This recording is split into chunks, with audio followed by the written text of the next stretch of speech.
प्रत्येक बाईचं एकच टेन्शन असतं, भाजी काय बनवायची, सकाळ काय बनवायची, संध्याकाळ काय बनवायचं. तर बघा या ठिकाणी मी लसूण, मिरची, कोथिंबीर कापून घेतलेली आहे. पॅन मध्ये 3 ते 4 पळी तेल टाकलेलं आहे. त्यानंतर लसूण मिरची ची फोडणी देऊन त्यामध्ये मीठ आणि हळद टाकून त्यामध्ये टमाटर टाकले आहेत आणि वरतून कोथिंबीर टाकून टमाटर होऊ दिले आहेत.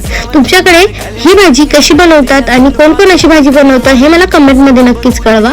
त्यानंतर आपल्याला टाकायचं आहे बटाटे आणि वांगे कापलेले, छान असे कापून घेतलेले वांगे त्यामध्ये टाकायचे, हलवायचे, शिजू द्यायचे.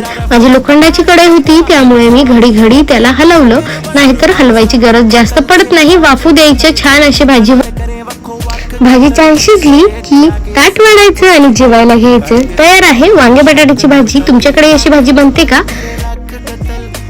पोळी, भाजी आणि लोणचं आणि पापडासोबत एन्जॉय करा. Bye bye.